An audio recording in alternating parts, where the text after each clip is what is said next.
Hello बच्चों, स्वागत है आपका प्यारे से चैनल केमिस्ट्री सखा में। मैं हूं chemistry expert Manoj Sharma. Topic जो हमारा चल रहा है इस समय वो है सैम्पल पेपर का डिस्कशन, जो सीबीएसई ने 2021 के बोर्ड एग्ज़ाम के लिए 12th के लिए सैम्पल पेपर रिलीज़ किया है, उसको हम लोग डिस्कस कर रहे हैं। एक वीडियो उसका आ चुका है जिसमें हम लोगों ने सेक्शन 1 को स्टार्ट किया था और केवल एक क्वेश्चन, जिसमें कि क्वेश्चन के 4 पार्ट्स हुआ करते थे और बहुत सारी बातें इसमें और भी बतानी पड़ी थी, इसलिए एक क्वेश्चन ही हो पाया था। तो पहले तो आप उसको देखिए। अगर वो वाला लेक्चर आपने नहीं देखा है तो आप डिस्क्रिप्शन बॉक्स में दिए गए लिंक पे जाइए, वहाँ से आपको वो लेक्चर मिल जाएगा, वो वीडियो मिल जाएगा, जहाँ से आप क्वेश्चन 1 का सल्यूशन और उसको कैसे करना है उसकी अप्रोच भी आप अच्छे से समझ सकते हो, ठीक है। या फिर एक प्लेलिस्ट मिलेगी आपको सैम्पल पेपर 2020-21 करके, वहाँ पर भी आपको ये इसके लेक्चर्स सीक्वेंस में मिल जाएंगे। तो आज हम क्वेश्चन 2, इस वाले वीडियो में क्वेश्चन 2 मतलब सेक्शन 1 को कंप्लीट करेंगे। क्वेश्चन 2 पे आते हैं। क्वेश्चन 2 देखो है क्या। क्वेश्चन 2 में पैसेज दिया है और फिर इस पैसेज अनसीन होता है। अनसीन मतलब कुछ नई बातें उसमें होती हैं जो आपने अपने किताबों में नहीं पढ़ी होती हैं, लेकिन कुछ कॉन्सेप्ट्स ऐसे होते हैं जो बुक के यहाँ पे लगते हैं। तो अनसीन पैसेज होगा जिस पर बेस्ड 4 क्वेश्चंस हैं, असर्शन, रीजन, क्वेश्चन, और वो फर्स्ट सेकंड ये रोमन नंबर में इस तरीके से पड़े हुए होंगे। तो अगर आपके पास सैम्पल पेपर की पीडीएफ मतलब आपने हार्ड कॉपी निकाल रखी है तो बहुत अच्छी बात है, आप निकाल के रखिए तो और अच्छे से समझ में आएगा, और अगर नहीं है तो भी काम यहाँ पर चल जाएगा, क्योंकि पूरा पैसेज मैं आपको एक्सप्लेन करके बताऊँगा। तो जो क्वेश्चन नंबर 2 है उसमें देखो क्या बताया गया है। मैं एक एक सेंटेंस पढ़ता हूँ और आपको उसका मीनिंग बताता हूँ, और जो खास बातें होंगी वो मैं आपको लिखा भी दूंगा।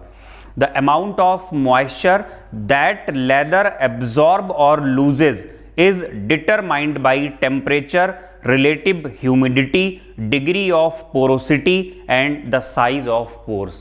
मतलब लेदर, चमड़ा जो होता है, चमड़े के बहुत सारे आर्टिकल्स होते हैं, कपड़े, जूते, वॉलेट्स या और भी कुछ। तो वो क्या करता है, मॉइस्चर को एब्जॉर्ब करता है। तो मॉइस्चर जो एब्जॉर्ब करेगा वो किस किस पे डिपेंड करेगा, तो वो बातें मैं आपको पहले बता दूं। वो डिपेंड करता है एक तो टेम्परेचर पे, ये लिखाया है, क्वेश्चन बन सकता है। तो यही आपका तरीका होना चाहिए जब भी आप पैसेज बेस्ड क्वेश्चन करें, तो उसमें जो खास खास बातें आपको दिखें, तो जो पेपर पे तो आपको लिखना अलाउ होता नहीं है शायद, तो आप उस पर तो अंडरलाइन कर नहीं सकते, तो आपका जो रफ पेज है उस पर आप लिख लिया करें किस किस पे डिपेंड करेगा, टेम्परेचर पे, रिलेटिव ह्यूमिडिटी पे, शॉर्ट में लिख लें, डिग्री ऑफ पोरोसिटी मतलब लेदर का जो जैकेट है उसमें कितने पोर्स हैं, नंबर ऑफ पोर्स पे, और इसके अलावा पोर्स के साइज पे, साइज ऑफ पोर्स। तो एक तो ये बात निकल के आई, इस पर डिपेंड करता है।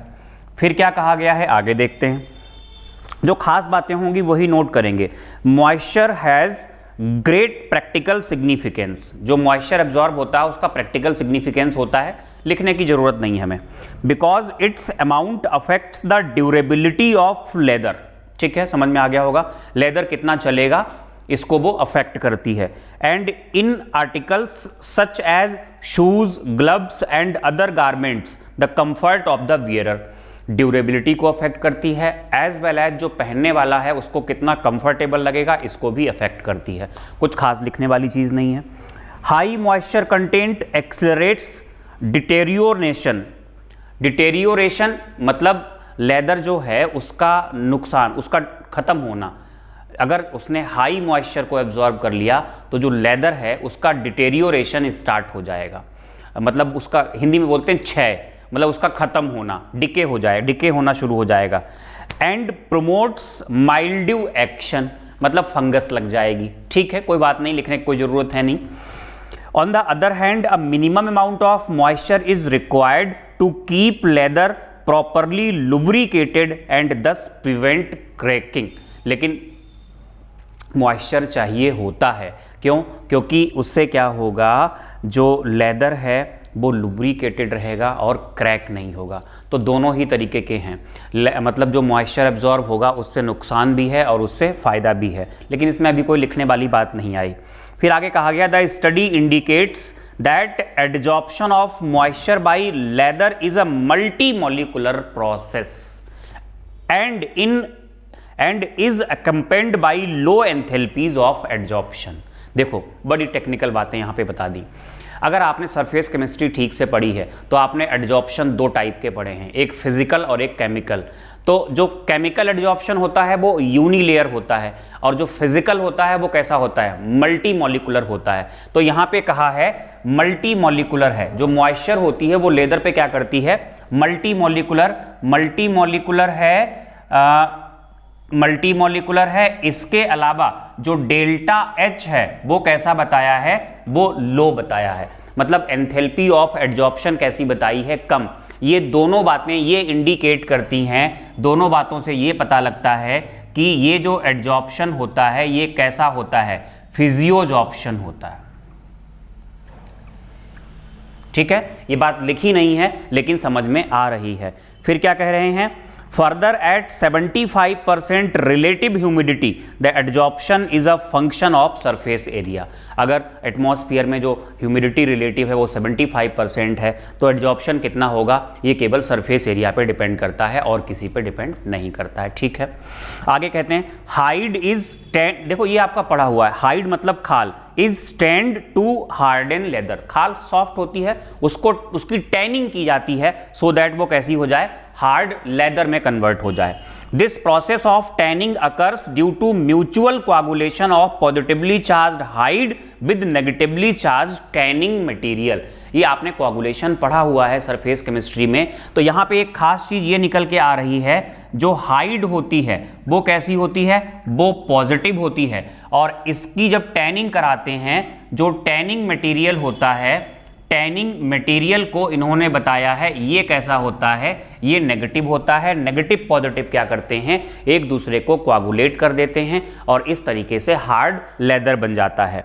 आगे क्या कहा गया है, untanned hide and chrome tanned leather. Untanned hide वो तो हाइड ही रहेगी अगर टैनिंग नहीं कराई है, या एक टैनिंग होती है जिसको कहते हैं Chrome tanning. Chrome tanned leather have the largest surface area. एक नोट करने वाली बात, अनटेंड हाइड और plus Chrome tend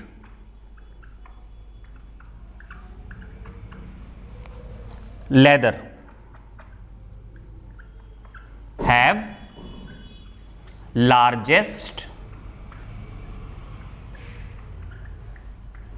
surface area. हालांकि इतने लंबे पैसेज आपके यहाँ आने नहीं है एग्जाम में, लेकिन सैंपल पेपर में दिया है तो हम डिस्कस तो करेंगे ही। इनका सरफेस एरिया कैसा होता है, ज्यादा। The leather tanned with vegetables tanning material have smaller surface area. तो जो वेजिटेबल टेंड होता है लेदर, इसका लो सरफेस एरिया होता है। ठीक है भाई, ये लो सरफेस एरिया हो गया। आगे क्या कहा जा रहा है, आगे कहा जा रहा है since they are composed of less hide substances and the capillaries are reduced to smaller. आगे कह रहे हैं the leather tanned with vegetable tanning material have smaller surface area since they are composed of less hide substances and the capillaries are reduced to smaller diameter. अब क्या होता है, जब vegetable tanning करते हैं तो जो लेदर में पोर्स वगैरह होते हैं, उनके जो कैपिलरीज उनको बोलते हैं, उनके पोर्स को ये क्या करता, कम कर देता है। In some cases probably completely filled by tanning. Tanning से या तो पोर्स पूरी तरीके से बंद हो जाते हैं। ये किसकी बात चल रही है, ये वेजिटेबल टैनिंग की बात चल रही है। तो इसलिए इन्होंने कहा है ठीक है, The result of the study indicates that untanned hide and chrome tanned leather absorb more vapors। देखो, अनटेंड हाइड है या क्रोम टेंड लेदर है, इसमें सरफेस एरिया ज़्यादा होता है, इसलिए एड्जॉर्प्शन ज़्यादा होगा मॉइस्चर का। वेजिटेबल टेंट का सरफेस एरिया कम है, इसलिए जो एड्जॉर्प्शन होगा मॉइस्चर का वो कम होगा। मोर ओवर यहाँ पे कहा गया है कि वेजिटेबल टेनिंग में क्या होता है, कई बार पोर्स ही बंद कर दिए जाते हैं, इससे भी क्या होगा, मॉइस्चर का एब्जॉर्प्शन कम होगा। तो ये चीजें हमने यहाँ से पढ़ ली। अब यहाँ AR क्वेश्चंस हैं, 4 क्वेश्चंस हैं जिनको हम डिस्कस करेंगे। देखो ए फॉर एसर्शन। एसर्शन में एक स्टेटमेंट दिया जाता है, नीचे होता है रीजन, रीजन में एक स्टेटमेंट दिया जाता है, और ये ABCD करके 4 ऑप्शन होते हैं। चारों के लिए चारों ऑप्शन क्या होते हैं, पहले से ही फिक्स हैं। पहला ऑप्शन ये होता है एसर्शन वाला स्टेटमेंट सही है, रीजन वाला स्टेटमेंट भी सही है, और जो रीजन वाला स्टेटमेंट है वो एसर्शन का करेक्ट एक्सप्लेनेशन है, ये होता है। तब ए लेते हैं, ए तब लेते हैं जब ऑप्शन ए तब लेते हैं जब ए सही है, आर सही है। कैपिटल ए कैपिटल आर का मतलब assertion and reason. Small A option की बात कर रहे हैं। स्मॉल ए ऑप्शन मतलब पहला ऑप्शन तब लेते हैं जब ए सही है, आर सही है और आर ए का करेक्ट एक्सप्लेनेशन है। सेकेंड ऑप्शन कब सेलेक्ट करते हैं, जब ए सही है, आर सही है, but R is not correct explanation of A. C option तब लेते हैं जब A is correct statement but reason is wrong statement, जो आर वाला स्टेटमेंट होता है वो गलत होता है। और डी ऑप्शन तब लेते हैं जब A is wrong statement but reason is correct statement. तो ध्यान दीजिएगा, अब हम क्वेश्चंस पढ़ना शुरू करते हैं। अब जो पहला क्वेश्चन है उस पर ध्यान दें। पहले क्वेश्चन में कहा गया, पहले क्वेश्चन में जो असर्शन है, vegetable tend leather can not absorb a large amount of moisture. अभी अभी बात हुई थी, वेजिटेबल टेंड लेदर जो होता है उसका सरफेस एरिया कम होता है, इनफैक्ट टेनिंग मटेरियल अंदर भर जाता है, कैपिलरीज जो पोर्स होते हैं उनका साइज घट जाता है, और मतलब क्या होता है, कई बार क्या होता है कि साइज जो पोर्स होते हैं वो बंद हो जाते हैं, इससे वहां पर एड्जॉर्प्शन कम होता है। तो यही कहा गया है, vegetable tend leather can not absorb a large amount of moisture. तो पहले क्वेश्चन में असर्शन सही है, असर्शन सही है, और फिर क्या कहते हैं, रीजन क्या है सुनिएगा, porous material have large surface area. जो रीजन है, रीजन में कहा गया porous materials have higher surface area. बेटा जो पोरस मटेरियल्स होते हैं, ये बात तो एक कॉमन सी बात है, पोरस मटेरियल्स के सरफेस एरिया ज्यादा होते हैं, लेकिन तो मतलब असर्शन, यहां पर असर्शन सही है, यहां पर रीजन भी सही है, क्योंकि पोरस मटेरियल्स के सरफेस एरिया ज्यादा होते हैं। बट ये बताइए, जो रीजन दिया गया क्या वो असर्शन को जस्टिफाई करता है, क्या असर्शन को एक्सप्लेन करता है? बिल्कुल नहीं एक्सप्लेन करता है। दोनों अलग अलग बातें हैं अपनी जगह सही। भाई अगर ऐसा कुछ कहा होता कि जो वेजिटेबल टेंड लेदर होता है उसमें सरफेस एरिया कम होता है, या जो पोर्स होते हैं उनका साइज छोटा हो जाता है, अगर ऐसा कुछ कहा होता तो रीजन जो होता वो असर्शन को एक्सप्लेन कर रहा होता। तो ये एक्सप्लेन तो नहीं कर रहा है, लेकिन बातें दोनों सही हैं। तो यहां पर कौन सा ऑप्शन सेलेक्ट किया जाएगा, यहां पर जो ऑप्शन सेलेक्ट किया जाएगा वो सेकंड वाला होगा। सेकंड ऑप्शन कहता है ए भी सही, मतलब असर्शन सही है, रीजन सही है, बट असर्शन रीजन का करेक्ट एक्सप्लेनेशन नहीं है। तो यहां कौन सा ऑप्शन सही होगा, यहां पर बी ऑप्शन सही होगा। बात करेंगे हम सेकंड क्वेश्चन की। सेकंड क्वेश्चन में कहा गया, animal hide soaked in tannin result in hardening of leather. बिल्कुल सही बात है, जो एनिमल हाइड होती है अगर उसे हम टैनिन में सोक कराते हैं तो उसकी हार्डनिंग हो जाती है म्यूचुअल कोआगुलेशन से। फिर क्या कहा है, tanning occurs due to mutual coagulation. तो देखो बेटा, जो सेकंड वाला क्वेश्चन है उसमें असर्शन बिल्कुल सही है, इसमें रीजन भी बिल्कुल सही है, और रीजन में कहा गया है कि जो म्यूचुअल कोआगुलेशन होता है उससे, देखो असर्शन में कहा गया animal hide soaked in tannin result in hardening of leather, hard हो जाती है, ये बात सही है। हार्ड क्यों होती है, ड्यू टू म्यूचुअल कोआगुलेशन, और वही कहा गया है रीजन में। तो इसका मतलब यहां जो ऑप्शन सही होगा वो कौन सा होगा, वो ए होगा। इसके बाद अगर हम यही बेटा हम लेते हैं क्वेश्चन 2 का थर्ड पार्ट। थर्ड पार्ट में देखो कहा गया है adsorption of moisture by leather is physisorption, पहले ही बात हो चुकी है, मतलब थर्ड पार्ट में जो असर्शन है वो सही है। फिर कह रहे हैं it is a multi molecular process and is accompanied by law enthalpies of adsorption. भाई कैसे पता लगा फिजियोजॉर्प्शन है, क्योंकि ये मल्टी मॉलिकुलर है और लो एंथैल्पी ऑफ एडजॉर्प्शन है, तो दोनों ही बातें सही हैं। यहां पर जो रीजन है वो भी सही है और रीजन असर्शन का करेक्ट एक्सप्लेनेशन भी है, तो यहां भी ए ऑप्शन सही होगा। इसके बाद जो क्वेश्चन का फोर्थ पार्ट है, फोर्थ पार्ट में कहा गया है leather tanned with vegetable tending material have smaller surface area, बिल्कुल सही बात है। इसका मतलब यहां पर जो असर्शन है वो कैसा है, वो सही है। उसके बाद कह रहे हैं the capillaries present in leather are reduced to smaller diameters. भाई सरफेस एरिया कम तभी तो होता है जब जो पोर्स होते हैं वहां पर टैनिंग मटेरियल इकट्ठा हो जाता है और पोर्स के साइज को क्या कर देता है, छोटा। जब पोर्स छोटे हो जाएंगे तभी तो सरफेस एरिया कम होगा, तो रीजन भी सही है, यहां पर रीजन सही है और रीजन असर्शन का करेक्ट एक्सप्लेनेशन भी है। इसका मतलब यहां भी ए ऑप्शन ही सही होगा। अच्छा, जो फोर्थ पार्ट है उसमें और करके भी दिया है, और करके बोला है असर्शन है leather absorb different amount of moisture, बिल्कुल सही बात है। अलग अलग टाइप का लेदर अलग अलग मॉइस्चर को एब्जॉर्ब करेगा, तो इसका मतलब ये हुआ जो यहां पर असर्शन है वो तो सही है बिल्कुल। और फिर कहा है some moisture is necessary to prevent cracking of leather, ये बात भी बिल्कुल सही है। क्रैकिंग को बचाना है तो मॉइस्चर जरूरी होता है, रीजन सही है, लेकिन क्या रीजन असर्शन का करेक्ट एक्सप्लेनेशन है? कहीं से दूर दूर का कोई रिश्ता नहीं है भाई।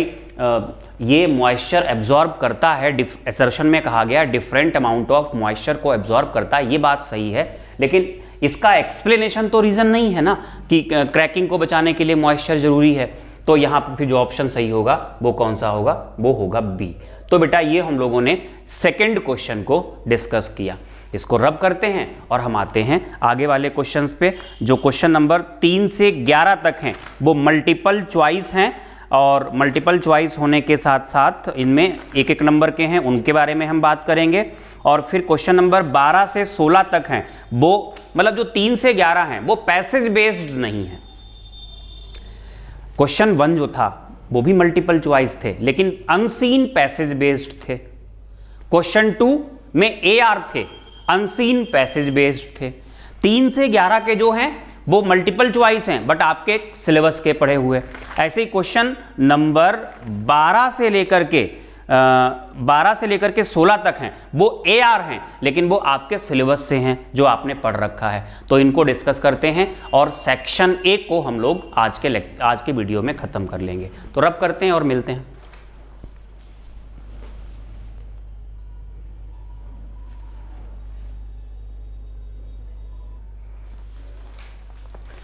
तो बेटा बात करते हैं क्वेश्चन नंबर 3 जो कि एक न्यूमेरिकल है। क्वेश्चन में एक टेबल दी गई है, मैं आपको पूरा समझाता हूं। क्वेश्चन में कहा है which of the following option will be the limiting molar conductivity of acetic acid. मतलब क्वेश्चन नंबर 3 में जो आपको बताना है वो लैम्डा CH3COOH, ये चीज आपको एट लिमिटिंग का मतलब इन्फिनाइट डाइल्यूशन पे ये चीज आपको बतानी है। दिया क्या है क्वेश्चन में, if the limiting molar conductivity of sodium acetate, मतलब आपको CH3COONA इसकी दी गई है। लिमिटिंग यहां आप नॉट भी दिखा सकते हो, मतलब जीरो कंसंट्रेशन पे, जीरो लिखना थोड़ा आसान होता है। ये चीज दी गई है आपको 91 ही है साइमन सेंटीमीटर स्क्वायर पर मोल, ये दी गई। Limiting molar conductivity for individual ions are given in the following table. फिर आपको क्या दिया गया है, लैम्डा H पॉजिटिव दिया है जीरो डाइल्यूशन पे, ये दिया है 3 349.6 यही यूनिट है। लैम्डा Na पॉजिटिव आपको दिया है 50.1 यही यूनिट। लैम्डा K पॉजिटिव आपको दिया है 73.5 यही। और लैम्डा OH माइनस आपको दिया है ये 199.1 और यही यूनिट है। ये क्वेश्चन है और अब आपको इसका सल्यूशन निकालना है। सल्यूशन में आपको निकालना क्या है, आपको लिमिटिंग मोलर कंडक्टिविटी निकालनी है एसिटिक एसिड की। अगर आपने बेटा कोलरॉस लॉ पढ़ा है तो कोलरॉस लॉ में कहा गया है कि अगर किसी भी इलेक्ट्रोलाइट की आप लिमिटिंग मोलर कंडक्टिविटी निकालते हो तो वो उसकी आयंस की लिमिटिंग मोलर कंडक्टिविटीज के सम के बराबर होगा। मतलब आपको अगर लैम्डा m इसका CH3 m तो है ही है, ये COOH निकालना है जीरो डाइल्यूशन पे, तो ये कितना होगा lambda m CH3 COO negative इसका plus lambda m infinite dilution पे किसका H पॉजिटिव का। ये आपको ये दोनों चीजें जोड़नी पड़ेंगी।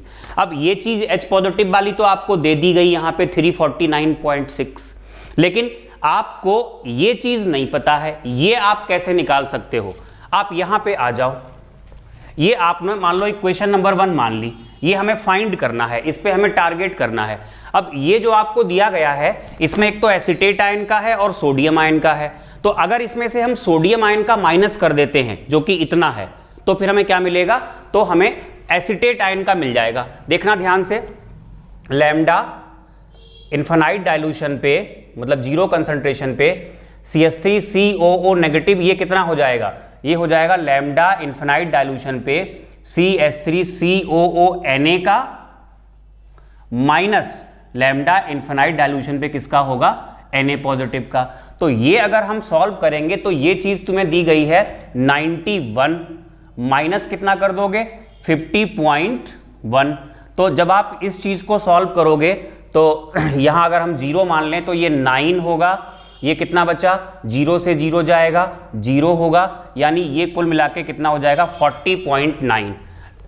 Putting now from equation 1, now from equation 1 क्या करेंगे, लैम्डा CH3COOH अगर ये आपको निकालना है जीरो डाइल्यूशन पे, तो लैम्डा लिखने की जरूरत वहां है नहीं, आप वहां शॉर्ट में सॉल्व करेंगे, बहुत शॉर्ट में। मैं तो आपको समझा रहा हूं इसलिए पूरा लिख रहा हूं, प्लस लैम्डा H पॉजिटिव ये जीरो डाइल्यूशन पे, तो ये आपको मिल गया 40.9 और ये आपको दिया गया है क्वेश्चन में 349.6। इसको आप सॉल्व करोगे तो यहां जो ऑप्शंस दिए गए हैं, पहला ऑप्शन है 350, दूसरा ऑप्शन है 375.3। तो इसको पहले हम जोड़ लेते हैं, ये कितना बनेगा 9 6 15 5 होगा, 9 1 10 होगा, 9 और 1 10 कैरी वाला हो गया, 4 4 8 और 1 9 होगा, 1 मिनट 4 9 होगा और 4 रहेगा, ये तो सॉरी 3 रहेगा, तो 390.5 साइमन सेंटीमीटर स्क्वायर पर मोल। ये तो अगर हम ये ऑप्शन ढूंढेंगे तो इस क्वेश्चन में जो सी ऑप्शन है वो दिया गया है। तो थर्ड क्वेश्चन की अगर हम बात करें तो इसका सी ऑप्शन सही हो जाएगा। नेक्स्ट हम बात करते हैं इसको रब करके फोर्थ क्वेश्चन की। बेटा क्वेश्चन नंबर फोर्थ पूरी तरीके से थ्योरेटिकल है। Curdling of milk is an example of. अगर आपने बायोमोलिक्यूल पढ़ा है तो वहाँ पे आपको एक टॉपिक पढ़ाया गया होगा डीनेचुरेशन ऑफ प्रोटीन। जब हम हीट करते हैं प्रोटीन को या कोई केमिकल ट्रीटमेंट देते हैं तो ऐसे केस में टर्सरी सेकेंडरी ये स्ट्रक्चर्स ख़त्म हो जाते हैं और प्रोटीन का कोआगुलेशन हो जाता है। उसी का एग्जाम्पल हुआ करता था जब हम एग को बॉईल करते थे तो जो लिक्विड प्रोटीन होती थी वो कोआगुलेट होके वाइट में कन्वर्ट होती थी, और कर्डलिंग ऑफ मिल्क भी उसी का एग्जाम्पल होता था। तो फोर्थ क्वेश्चन में जो ऑप्शंस दिए हैं ब्रेकिंग ऑफ पेप्टाइड लिंकेज, नहीं, पेप्टाइड लिंकेज का टूटना मतलब प्राइमरी स्ट्रक्चर खत्म हो जाना, और कर्डलिंग ऑफ मिल्क में प्राइमरी स्ट्रक्चर खत्म नहीं होता है। हाइड्रोलिसिस ऑफ लैक्टोज, भाई ये लैक्टोज तो है ही नहीं, लैक्टोज का मतलब तो कार्बोहाइड्रेट हो गया। Breaking off protein into amino acids, ये भी प्राइमरी स्ट्रक्चर का टूटना हो गया। और आखिरी ऑप्शन है डीनेचुरेशन ऑफ प्रोटीन। तो यहां पर जो ऑप्शन सही होगा वो कौन सा होगा? डी। अच्छा, इसमें जो फोर्थ क्वेश्चन में है, इसमें एक इंटरनल चॉइस भी दी गई है। इंटरनल चॉइस में क्वेश्चन दिया गया है disaccharides that are reducing in nature are. अब बेटा डाइसैकेराइड्स 3 आपके सिलेबस में हैं, एक सुक्रोज है, एक माल्टोज है और एक लैक्टोज है। तो जब हम उनके स्ट्रक्चर्स पढ़ते हैं तो आपको वहाँ पे बताया जाता है कि सुक्रोज जो होता है वो नॉन रिड्यूसिंग होता है, और जो बाकी के 2 होते हैं लैक्टोज है और माल्टोज है वो रिड्यूसिंग होते हैं। तो यहाँ पे आपको ऐसा कोई ऑप्शन सेलेक्ट करना है। क्या कहा गया? Disaccharides that are reducing in nature. तो पहला ऑप्शन है सुक्रोज एंड लैक्टोज, नहीं होगा, सुक्रोज नहीं होता है। दूसरा है सुक्रोज एंड माल्टोज, सुक्रोज आ गया तो फिर से नहीं होगा। तीसरा है सुक्रोज एंड माल्टोज, तो यहाँ पर सी ऑप्शन सही हो जाएगा। फिर चौथा ऑप्शन है sucrose lactose maltose, sucrose reducing नहीं होता है। क्वेश्चन नंबर 4 के बाद अगर हम क्वेश्चन नंबर 5 की बात करें तो क्वेश्चन नंबर 5 है, ध्यान दीजिएगा। When 1 mole of benzene is mixed with 1 mole of टॉलिन, benzene और टॉलिन के 1-1 मोल लिए गए। हमने क्या कहा? हमने बेटा जी बेंजीन को दिखा दिया A से, और इसमें मिक्स क्या किया गया? इसमें मिक्स किया गया टॉलिन। टॉलिन को हमने किससे दिखा दिया? B से। ठीक है, इसका भी कितना लिया गया? 1 मोल। इसका भी कितना लिया गया? 1 मोल। आगे अगर हम मोल फ्रैक्शन निकालेंगे, जब मोल बराबर हैं तो दोनों का मोल फ्रैक्शन कितना आएगा? आधा आधा आएगा। इसका भी मोल फ्रैक्शन 0.5 होगा, इसका भी मोल फ्रैक्शन 0.5 होगा। कहा क्या गया है क्वेश्चन में? कहा गया है द वेपर्स विल कंटेन, और उसके बाद आपको ऑप्शन साथ में ब्रैकेट में कहा है given vapour pressure of benzene. मतलब जब बेंजीन अकेला होता है तो ये कितना होता है? 12.8 किलो पास्कल, और जब ये होता है अकेला तो इसका होता है 3.85 किलो पास्कल। मतलब प्योर स्टेट में इसका वेपर प्रेशर ज्यादा है और इसका वेपर प्रेशर कैसा है? कम। तो वो कह रहे हैं वेपर्स में कौन ज्यादा होगा? बेटा वेपर्स किसकी ज्यादा बनेगी? सोच के देखो, मोल फ्रैक्शन बराबर है, वेपर्स ज्यादा बनने का मतलब सॉल्यूशन में किसका पार्शियल प्रेशर ज्यादा होगा। तो ध्यान दो, पार्शियल वेपर प्रेशर, अगर PA निकालोगे तो क्या आएगा? PA नॉट इंटू XA, और अगर PB निकालोगे तो आएगा PB नॉट इंटू XB। तो बेटा ये PA और ये PB होगा। अब आप खुद ही बताओ PA ज्यादा होगा या PB ज्यादा होगा? भाई ये चीजें तो बराबर हैं, ये बराबर हैं। PA नॉट ज्यादा है, इसका मतलब PA कैसा होगा? PA ज्यादा होगा PB से। अब आप ऑप्शंस देखो, PA ज्यादा होने का मतलब ये हुआ कि बेंजीन की वेपर्स ज्यादा होंगी। ऑप्शन पहला है, क्वेश्चन था द वेपर्स विल कंटेन, पहला option equal amount of benzene and toluene, गलत, बेंजीन ज्यादा होगा। दूसरा है unequal amount of benzene and toluene as it forms a non ideal solution. Non ideal की कोई बात ही नहीं हुई यहां पे।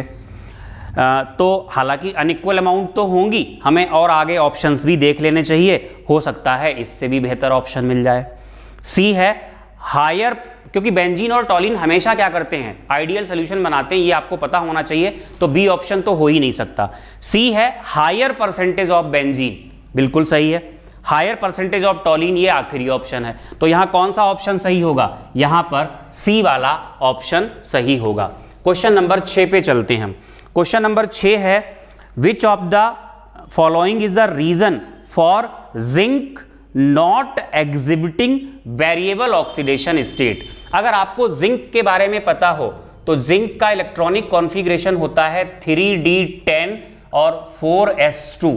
ये केवल ये 2 इलेक्ट्रॉन बॉन्डिंग में टेक पार्ट करते हैं। ये +2 ऑक्सीडेशन नंबर शो करता है। d ऑर्बिटल पूरी तरीके से भरा हुआ होता है। इसलिए और इलेक्ट्रॉन बाहर नहीं निकलते हैं क्योंकि ये स्टेबल होता है। अब ऑप्शंस हम देखते हैं। पहला ऑप्शन है इनर्ट पेयर इफेक्ट, कहीं से कहीं तक यहां लगता ही नहीं है, पी ब्लॉक में पढ़ा था हमने। कंप्लीटली फिल्ड 3D सबशेल, सही लग रहा है ये ऑप्शन, लेकिन आगे भी देखना चाहिए। कंप्लीटली फिल्ड 4s सबशेल, नहीं गलत है क्योंकि +2 तो शो करता ही है। कॉमन आयन इफेक्ट वाली कोई बात ही नहीं यहाँ पे, तो यहाँ जो ऑप्शन सही होगा वो कौन सा होगा? 6th क्वेश्चन में सेकेंड ऑप्शन यानी बी ऑप्शन सही होगा। अगर हम बात करें 7th क्वेश्चन की, अच्छा इसमें एक इंटरनल चॉइस भी दी है, और करके दिया है, देखिएगा और करके क्या कहा गया है। Which of the following is diamagnetic, diamagnetic कौन होगा? और उसमें कहा है scandium, vanadium, manganese, copper. Scandium, vanadium, manganese, copper, इनमें से कौन डायामैग्नेटिक है?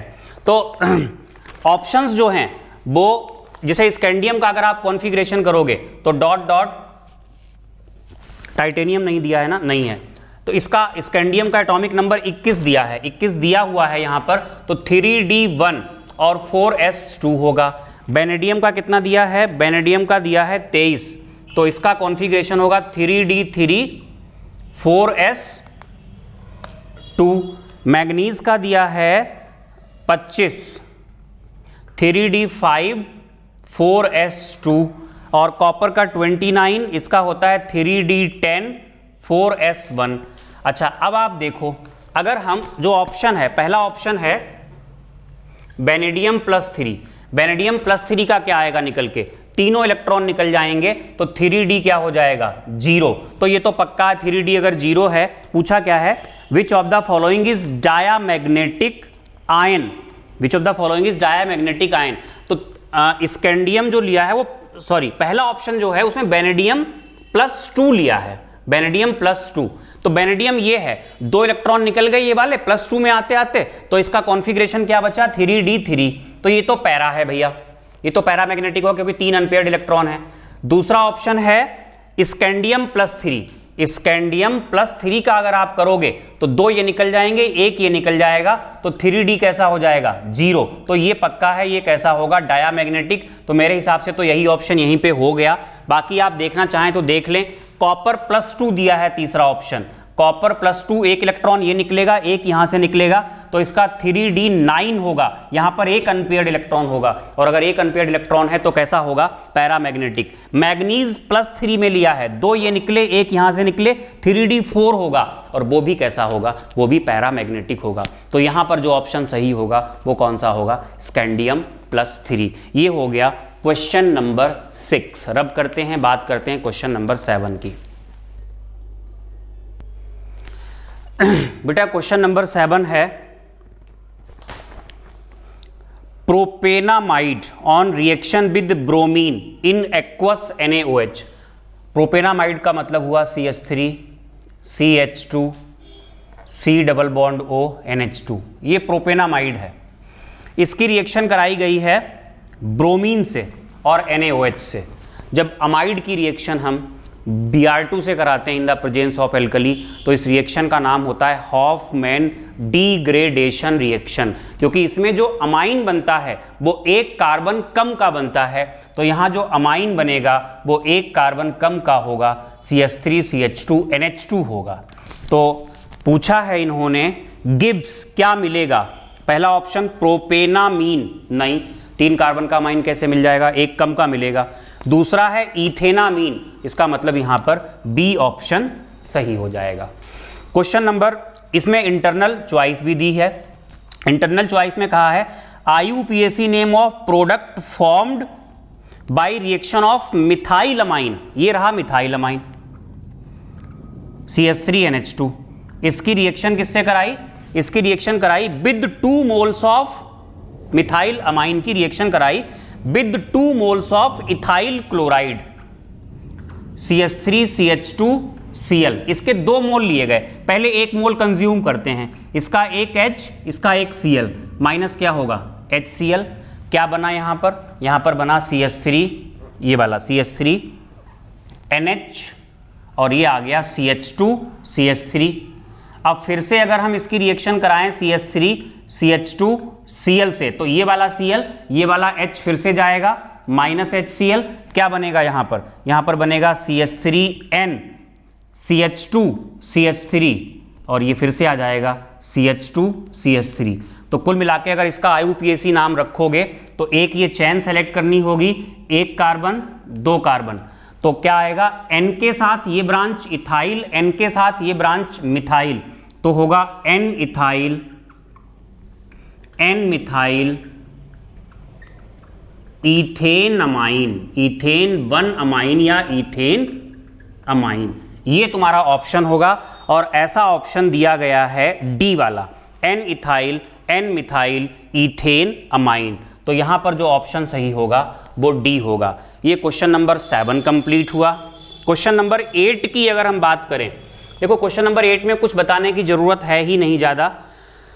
क्वेश्चन नंबर 8 में कहा है कुछ लिगेंड्स हैं, NO2 नेगेटिव है, SCN नेगेटिव है, कहा है एम्बीडेंटेड। एम्बीडेंटेड तो ये होते हैं क्योंकि ये अपनी डोनर साइट को चेंज कर सकते हैं। अभी डोनर साइट क्या है, यहाँ नाइट्रोजन फिर ऑक्सीजन भी हो सकती है। अभी डोनर साइट क्या है, नाइट्रोजन फिर क्या हो सकती है, कार्बन भी हो सकती है। तो ये कैसे होते हैं, यूनिडेंटेड, बाइडेंटेड, पॉलीडेंटेड, तो ऑफ कोर्स आपको पढ़ाया ही जाता है एम्बीडेंटेड लिगेंड में, the unidentate ligands having choice of donor site. तो इसमें जो ऑप्शन यूनिडेंटेड शो करेगा वही सही होगा, यानी यहां पर ए ऑप्शन सही होगा। एक इंटरनल चॉइस दी है यहां पर क्वेश्चन में, कहा है the formula of coordination compound tetraammine aqua क्लोराइडो cobalt. तो यहां से शुरू करते हैं। कोबाल्ट NH3 कितनी बार है, NH3 है टेट्राएमीन NH3 है 4 बार। टेट्राएमीन एक्वा, एक्वा का मतलब एक बार क्या हो गया, वाटर। क्लोराइडो, क्लोराइडो का मतलब क्या हो गया, Cl। कोबाल्ट थर्ड क्लोराइड, अब बाहर आएगा Cl। बाहर Cl कितने आएंगे ये चीज पता लगती है हमें ऑक्सीडेशन नंबर से। अब कोबाल्ट की +3 लानी है, एक तो यहां से मिल रही है, इसका मतलब बाहर की तरफ कितने क्लोरीन होने चाहिए, 2 क्लोरीन होने चाहिए। और ऐसा जो ऑप्शन दिया गया है वो ए वाला है, तो इसका ए हो जाएगा। इसके बाद क्वेश्चन नंबर 9 की अगर हम बात करें, क्वेश्चन नंबर 9 में कहा गया है which set of ions exhibit specific colours. Specific colours कौन शो करेगा, और आपको 4 ऑप्शंस दिए हैं। पहला ऑप्शन है स्कैंडियम +3, टाइटेनियम +4, Mn+3। दूसरा ऑप्शन है scandium +3, Zn+2, Ni+2। C option है vanadium +3, V+2, Fe+3। D option है टाइटेनियम +3, टाइटेनियम +4 और निकिल +2। इनमें से कौन सा ऑप्शन ऐसा है जो स्पेसिफिक कलर शो करेंगे, उसमें सभी आयंस। बेटा जी कुछ क्वेश्चन ऐसे होते हैं कि सॉल्व करने की जरूरत ही नहीं पड़ती है, ऐसे ही हो जाते हैं। अब स्कैंडियम का जो इलेक्ट्रॉनिक कॉन्फ़िगरेशन होता है 21 होता है। 21 में क्या आता है, 3D1 और 4s2 होता है। अगर स्कैंडियम +3 हमने ले लिया तो ये तीनों इलेक्ट्रॉन निकल जाएंगे। डी में क्या हो जाएगा, 0, और जब डी में 0 हो जाएगा तो डी ट्रांजिशन नहीं होगा, और डी ट्रांजिशन नहीं होगा तो कलर नहीं आएगा। तो ये ऑप्शन तो खत्म हो गया। यहां भी स्कैंडियम है तो ये ऑप्शन भी खत्म हो गया। ऐसे ही जब टाइटेनियम +4 में होगा तो इसका भी 3D 0 होगा, आप करके देख लेना। ये ऑप्शन भी खत्म हो गया। बचा कौन सा ऑप्शन, सी वाला बचा। यहां पर सबके पास डी में इलेक्ट्रॉन हैं जो डी ट्रांजिशन शो कर सकते हैं, और इससे क्या होगा, कलर शो होगा। तो ये क्वेश्चन नंबर 9 हो गया।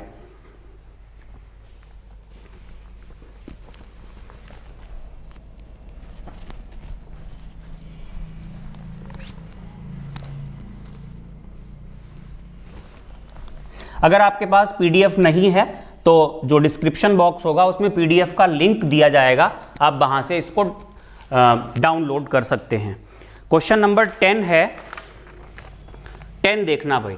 क्वेश्चन नंबर 10 में ऐसा कुछ बोला गया, ये लिया C2H5Cl, यहां पर इसकी रिएक्शन कराई एल्कोहलिक KOH से और पूछा ये A है, A क्या होगा। फिर कराई एक्वस KOH से, B बनाया, B क्या होगा। फिर कराई AgCN से, C क्या होगा। फिर कराई KCN से, D क्या होगा। अगर आपकी केमिकल प्रॉपर्टीज पड़ी हुई हैं तो आपको इजीली पता होगा, जब एल्काइल हैलाइड को हम एल्कोहलिक KOH से ट्रीट करते हैं तो एलिमिनेशन होता है, और एलिमिनेशन से क्या बनेगी, इथीन बनेगी, तो CH2 डबल बॉन्ड CH2। जब हम एक्वस KOH से कराते हैं तो न्यूक्लियोफिलिक सब्स्टिट्यूशन होता है, तो यहां पर क्या आ जाएगा, C2H5OH एल्कोहल आ जाएगा। C की बात करें, जब AgCN से कराते हैं तो आइसोसाइनाइड बनता है, मतलब C2H5NC बनेगा। और D की अगर हम बात करें, जो D प्रोडक्ट होगा वो होगा KCN से करा रहे हो तो साइनाइड बनेगा, इसका मतलब C2H5CN बनेगा। और ऐसा ऑप्शन अगर हम यहां पर देखें तो ए ऑप्शन ही सही है, ए ऑप्शन में सही दिया गया है, तो इसका ए ऑप्शन सही हो जाएगा। अब अगर हम बात करें क्वेश्चन नंबर 11 की, तो क्वेश्चन नंबर 11 में कहा है the crystal showing Frenkel defect. यहां पर 4 स्ट्रक्चर दिए गए हैं, ऑप्शंस दिए गए हैं, 4 क्रिस्टल्स के स्ट्रक्चर्स दिए गए हैं, और इनमें से कहा गया है कि ये कौन सा क्रिस्टल जो होगा वो फ्रैंकल डिफेक्ट शो कर रहा है। बेटा अगर आपको याद हो, फ्रैंकल डिफेक्ट में क्या होता था, फ्रैंकल डिफेक्ट में कैटायन अपनी लैटिस साइट से मिसिंग होता था और इंटरस्टिशियल साइट में चला जाता था। तो ऐसा यहां पर एक ही ऑप्शन है जहां पर कैटायन लैटिस साइट से मिसिंग है और इंटरस्टिशियल साइट में गया है, और वो ऑप्शन है ए। आप पीडीएफ में देखिएगा, आपको दिखेगा। क्वेश्चन नंबर 11 तक ये हो गए, यानी अब जो हमें डिस्कस करने हैं वो 12 से 16, ये 4 क्वेश्चंस हैं जो कि AR हैं। AR के बारे में हम बात कर लेते हैं, इसको भी रब करते हैं। फिर क्वेश्चन नंबर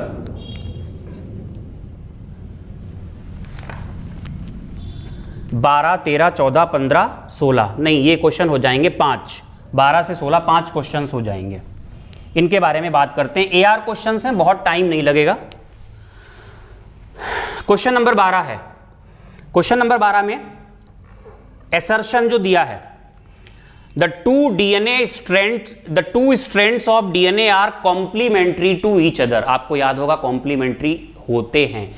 एडेनिन के आगे थाइमीन, एक स्ट्रैंड में एडेनिन है तो दूसरे में थाइमीन, एक में साइटोसिन है तो दूसरे में क्या होगा, गुआनिन। तो इसका मतलब जो असर्शन है वो सही है। रीजन क्या दिया गया है, the hydrogen bonds are formed between specific pairs of bases. बिल्कुल सही बात है, हाइड्रोजन बॉन्ड्स A और T के बीच बनते हैं, एडेनिन और थाइमीन के बीच बनते हैं, और गुआनिन और साइटोसिन के बीच बनते हैं। यही वजह होती है कि वो कॉम्प्लीमेंट्री होते हैं। तो R भी सही है और R A का करेक्ट एक्सप्लेनेशन है, इसलिए यहां पर A ऑप्शन सही होगा। क्वेश्चन नंबर 13 की अगर हम बात करें, क्वेश्चन नंबर 13 में ozone is thermodynamically stable with respect to oxygen. बिल्कुल गलत बात, ओजोन तो बहुत कम स्टेबल होती है, इसलिए हायर एटमॉस्फेयर में पाई जाती है। तो जब असर्शन ही गलत हो गया तो मेरे ख्याल से यहां एक ही ऑप्शन बचता है, और वो कौन सा होगा, वो डी होगा। फिर भी हम रीजन पढ़ लेते हैं। तो यहां का असर्शन गलत है। रीजन की बात करें, रीजन है decomposition of ozone into oxygen results in the liberation of heat. हाँ, जब ओजोन का डिकम्पोजिशन होता है तो ये प्रोसेस एक्सोथर्मिक होती है, ये बात सही है, ये सही है। इसका मतलब यहां जो ऑप्शन सही होगा वो कौन सा होगा, वो डी होगा। क्वेश्चन नंबर 14 की अगर हम बात करें, 14 में कहा गया है, असर्शन है aquatic species are more comfortable in cold water rather than in warm water. बिल्कुल सही बात है, क्योंकि कोल्ड वाटर में हॉट वाटर अगर होगा तो वहां से जो गैसेस की सॉल्युबिलिटी होती है वो कम हो जाएगी। टेम्परेचर बढ़ने पर आपको पता है कि जो गैसेस की सॉल्युबिलिटी होती है वो घटती है, तो ऑक्सीजन की सॉल्युबिलिटी क्या होगी, घट जाएगी अगर पानी गर्म हुआ तो। इसलिए जो कोल्ड वाटर होता है वहां पर ऑक्सीजन ज्यादा होती है, ऑक्सीजन ज्यादा होती है तो जो एक्वेटिक एनिमल्स होते हैं वो ज्यादा कंफर्टेबल होते हैं। तो ए तो बिल्कुल सही है असर्शन। रीजन की बात करें, different gases have different KH values at the same temperature, ये बात भी सही है। टेम्परेचर अगर सेम है और अलग अलग गैसेस की जो केएच वैल्यू यानी हेनरीज कांस्टेंट होता है वो अलग अलग होता है, ये बात भी सही है। लेकिन ये इसको एक्सप्लेन नहीं करता है। एक्सप्लेन ये तब करता जब रीजन में कहा जाता कि टेम्परेचर बढ़ाने पर सेम गैस के लिए, ऑक्सीजन के लिए ही केएच की वैल्यू क्या होती है वो बदल जाती है, जिससे क्या होता है, बढ़ जाती है या घट जाती है, जो भी, क्योंकि हेनरीज कांस्टेंट कई होते हैं, कुछ बढ़ते हैं कुछ घटते हैं। तो अगर ये कहता, रीजन में ये कहा जाता कि टेम्परेचर बढ़ाने पर ऑक्सीजन गैस का जो केएच होता है वो बदल जाता है, इससे उसकी सॉल्युबिलिटी घट जाती है, इसलिए वहाँ पर जो एक्वेटिक एनिमल्स हैं उनका कंफर्टेबल लेवल जो होता है, कंफर्ट लेवल घट जाता है। तो बातें तो सही हैं दोनों, लेकिन एक्सप्लेनेशन नहीं है। तो यहाँ जो ऑप्शन सही होगा वो होगा बी। क्वेश्चन नंबर 15 में कहा गया है carboxylic acids are more acidic than phenol, बिल्कुल सही बात है, ए सही है, असर्शन सही है। मतलब phenols are ortho and para directing, ये बात भी सही है, मतलब रीजन भी सही है, लेकिन रीजन असर्शन को जस्टिफाई नहीं कर पा रहा है। Carboxylic acids are more acidic than phenols, इसकी वजह होती है कि जो कार्बोक्सिलिक एसिड्स का कॉन्जुगेट बेस होता है carboxylate ion, that is more stable than the conjugate base of phenol यानी फिनॉक्साइड आयन।